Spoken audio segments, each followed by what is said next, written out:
Olá a todos vocês, bem-vindo a mais um Encontro com a Palavra. Em nosso programa já estudamos todo o Velho Testamento. Agora estamos estudando as epístolas pastorais de Paulo no Novo Testamento. No último programa falamos bastante sobre a importância do relacionamento de Paulo e Timóteo. O tipo de mentor que Paulo foi para Timóteo serve de modelo para pastores maduros e jovens pastores. Serve de modelo também para homens e mulheres maduros e moças e moços. Timóteo foi a terceira geração de cristãos em sua família e também um exemplo de fruto de educação cristã. A avó de Timóteo era cristã, sua mãe era cristã e ele era cristão. Timóteo não foi como aquele prisioneiro de Filipos que se converteu na prisão e tornou-se a primeira geração de discípulos de Jesus. Timóteo foi a terceira geração de discípulos de Jesus dentro de sua família. De acordo com Kenneth Scott, que escreveu sobre a história da igreja, as pessoas que vivem uma vida de pecado e se convertem e passam a servir ao Senhor são exceção. Estudando a história da igreja, podemos saber quem são as pessoas que colocam a igreja de Jesus no mapa do mundo. Na grande maioria, essas pessoas são fruto da criação em lares cujos pais são cristãos. Aqueles que têm pais tementes a Deus são geralmente aqueles que se tornam trabalhadores da obra na igreja e não aqueles que são salvos de uma vida de pecado. Costumamos ouvir falar mais dessas pessoas porque suas histórias são mais dramáticas, né? Mas, na verdade, a grande fonte de recrutamento de missionários transculturais são os filhos de missionários. As crianças que cresceram no campo missionário, vendo as necessidades da obra e a doação de seus pais para a causa de Cristo, são os missionários que hoje estão dispondo suas vidas para missões. De maneira geral, é daí que saem os missionários. Timóteo era, assim, a terceira geração de uma família de pessoas tementes a Deus. Estudiosos acreditam que Paulo escreveu esta primeira carta para Timóteo depois que foi solto do seu primeiro aprisionamento em Roma. Lembra-se que Paulo foi preso e mantido numa casa sob custódia. Lemos sobre isso no último capítulo do livro de Atos. Dizem que Paulo foi solto depois de finalmente ter sua audiência com Nero, o César da época. Não sabemos a veracidade dessas afirmações, mas esta hipótese é bem aceita. Depois disso, Paulo viajou para a Espanha. Em sua carta aos Romanos, Paulo contou que queria ir para a Espanha com o apoio deles. Por isso ele queria tanto ir para Roma. Aparentemente ele foi liberto do seu primeiro aprisionamento em Roma e realmente foi para a Espanha como missionário. Voltou para Éfeso e depois para Troade. Foi aí que Nero, o imperador louco, queimou Roma e lançou a culpa nos cristãos. E aí Paulo foi preso pela segunda vez junto com Pedro. Milhares de cristãos foram presos e mortos. Pedro e Paulo tornaram-se os inimigos públicos número 1 e número 2, até que foram presos e martirizados. Estudiosos acreditam que Paulo tenha escrito a primeira carta para Timóteo entre estes dois períodos de aprisionamento em Roma. O propósito da primeira carta a Timóteo, como vimos no último programa, era que Timóteo soubesse como a Igreja de Deus, que é o pilar, o fundamento, a base a partir da qual a verdade é proclamada, deve atuar neste mundo. Quando escreveu esta primeira carta para Timóteo, Paulo queria enfatizar o caráter que o homem que lidera a Igreja deve ter. O versículo-chave é: escrevo-lhe estas coisas, embora espere ir vê-lo em breve, mas, se eu demorar, saiba como as pessoas devem comportar-se na casa de Deus, que é a igreja do Deus vivo, coluna e fundamento da verdade. A ideia que muitas pessoas têm da igreja é de uma estação de salvamento de almas, um lugar agradável, para ir assistir um culto e ver pessoas se converterem. Mas, quando entendemos o modelo de igreja mostrado nas Escrituras, percebemos que ela não é bem uma estação de salvamento de almas. A igreja deve ser uma base de operação de salvamento de almas. Ela foi feita para servir de base, de onde a verdade do Evangelho é proclamada. Quando você entende o ensino nestas epístolas pastorais, descobre o plano de Deus para a igreja. O pastor Dick Woodward, que escreve o Encontro com a Palavra, ele diz assim: por favor, não me interpretem mal. É maravilhoso participar de um culto no domingo em que um pastor faz o convite e pessoas aceitam a Cristo. Eu tenho feito isso há mais de 40 anos. Mas Paulo está falando de algo muito melhor. Não seria muito melhor que as 500 pessoas da sua igreja, cada uma delas, inspirada, instruída, edificada e aperfeiçoada, saíssem e naquela semana alcançassem outras pessoas para Cristo? É sobre isso que Paulo está falando aqui.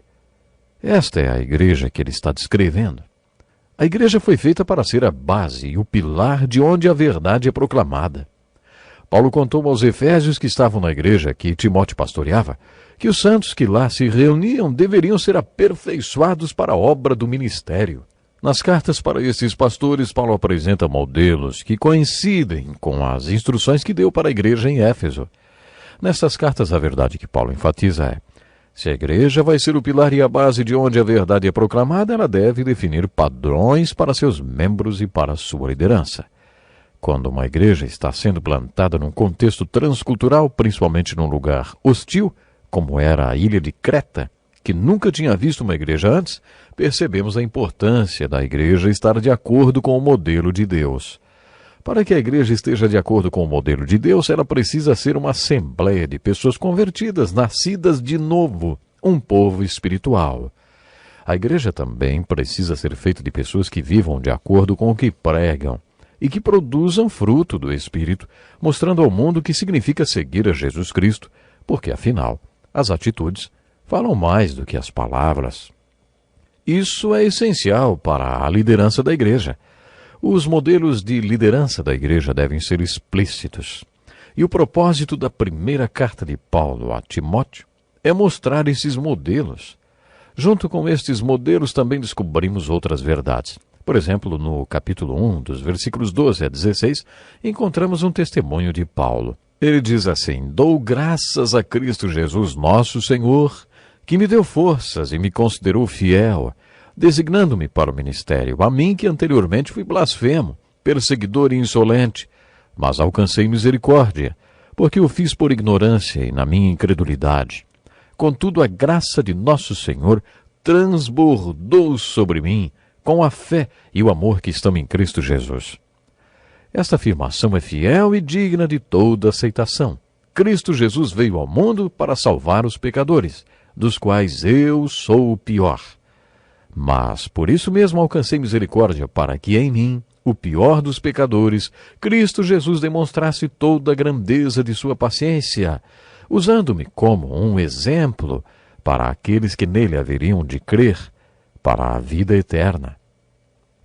O que Paulo quis dizer com esta afirmação é fiel e digna de toda aceitação? Era como se ele dissesse a Timóteo: Timóteo, ligue as antenas agora e preste atenção, porque o que eu vou falar é muito importante. A primeira afirmação fiel foi: Cristo veio ao mundo para salvar os pecadores, dos quais eu sou o pior. Paulo estava dizendo que Deus queria mostrar um exemplo de pecador. Existem pecadores que parecem irrecuperáveis. Você já encontrou alguém assim? Paulo estava dizendo que, quando Jesus o salvou, salvou o pior dos pecadores, porque ele prendia os seguidores de Cristo para que fossem mortos. E se ele me salvou, é claro que ele também pode salvar você. Era isso que Paulo estava querendo dizer. De certa forma, é bom que a gente se considere o pior dos pecadores salvos por Deus. Humildade não deve ser confundida com baixa autoestima, né? É diferente ter baixa autoestima. É diferente. Ser humilde ou pobre de espírito é ter o seguinte pensamento: Deus, quando o Senhor me salvou, salvou o pior pecador na face da terra. Eu não conheço ninguém pior do que eu. O Senhor salvou o pior pecador do mundo. É assim que eu me sinto, principalmente quando trabalho com adolescentes. Ainda não encontrei um adolescente que demonstre ser um caso perdido, maior do que eu era. Por isso, sempre que olho para um adolescente, sei que há esperanças para ele. Se Jesus me salvou e transformou a minha vida, ele pode salvar qualquer adolescente e transformar a vida deles, como transformou a minha. É realmente isso que sinto no coração e creio que Paulo sentia a mesma coisa. Outro ponto importante que devemos observar nesta carta é a prioridade dada à oração. No capítulo 2, versículo de 1 a 4, quando Paulo explica a Timóteo como a igreja deve se organizar e funcionar no dia a dia, ele coloca a oração como prioridade número 1.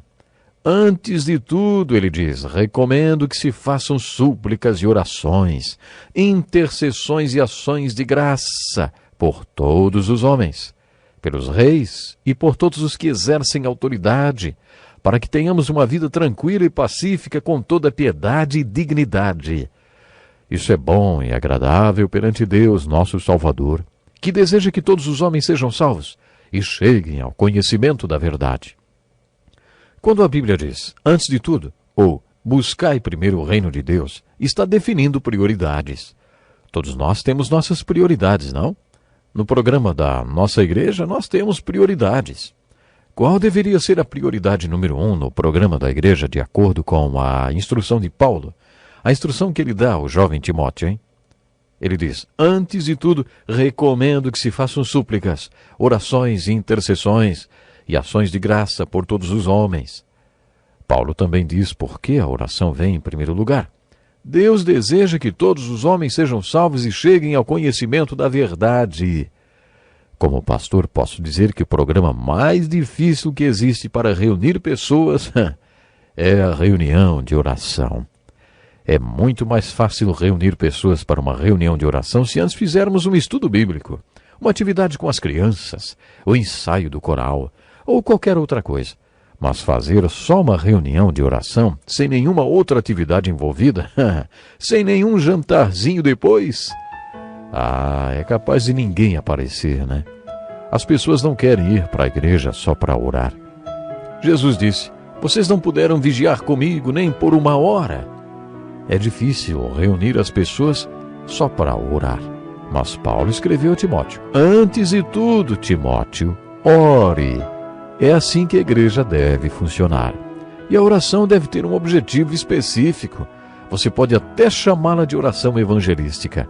Devemos orar para que todos se convertam. Pense nisso. Ficamos por aqui hoje. Até o próximo programa.